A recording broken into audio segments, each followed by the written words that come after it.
That's what it is that we're doing for boys. We're giving them practical models of male leadership, what it means to be a man.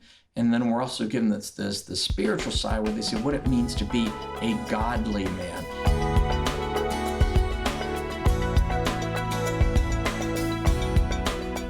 Boys are unguided in our culture today. What does that mean?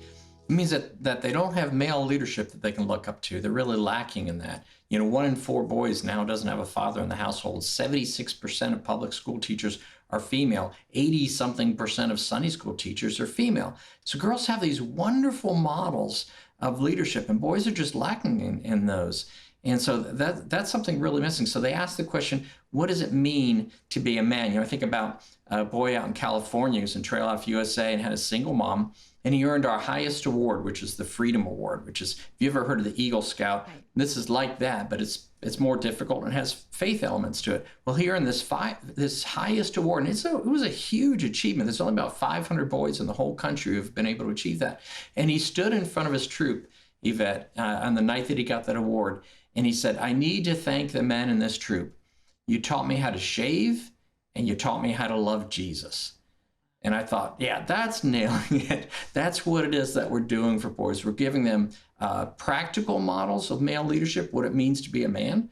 And then we're also giving the spiritual side where they see what it means to be a godly man. And stories like that are just repeated across the country. Now, this doesn't only have to happen in Trail Life. If you're leading a group of boys in any way at all, whether it's your Sunday school or whatever, these principles apply because boys need these things. They need to be guided.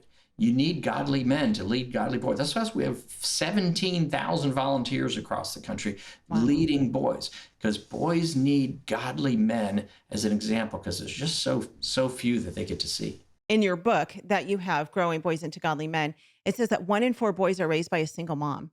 Mm-hmm. I mean, that's just crazy. I think that sometimes in the world that we live in, as homeschool families, and we go to church, which I know that's, happens in the church too, of course, but we don't see the bigger picture of that. And 1 in 4 boys, I mean, that is a lot of boys who are being raised by women, but without that male influence. Yeah. I mean, that's pretty incredible. Yeah. And it's not to be critical of women at all. Like I said, they're doing an amazing job, but you can't just dismiss the fact that these boys don't have the examples that they need of somebody who looks like them in a leadership position. And so therefore they're dismissed in so many ways because it's like they don't know who to be. So we provide a male-centric environment in Trail Life USA. From 5th grade and up, it's the troop contact is all men. Now for the younger boys, we start at kindergarten, go all the way through 18 years of age. For the younger boys, there's some moms in the picture, but from 5th grade and up, it's all men leading those boys, and it's men on the campgrounds. It's men going out and doing these things. And you talked about how boys and girls are different. I spent the weekend with 600 trailmen in Houston for 3 days, and by the 3rd day, it was getting a little bit stinky around there. But that's a male-centric environment, and nobody seemed to care. And it was so those boys get to go home. I remember my wife saying one time when I came home with my 2 sons from a Trail Life camping trip. And first of all, she made us undress on the porch because she says, "You're not coming in here in those clothes." And then she said, "You know what? When you boys come home, you're smellier, but you're taller."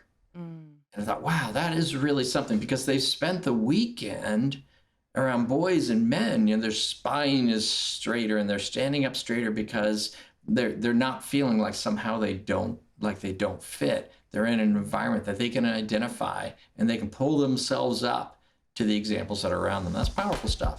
Homeschool Insights is sponsored by CTC Math. If you're looking for a great online math program, visit ctcmath.com and try it for free. For more great homeschool inspiration and resources, listen to the Schoolhouse Rocked podcast every Monday, Wednesday, and Thursday.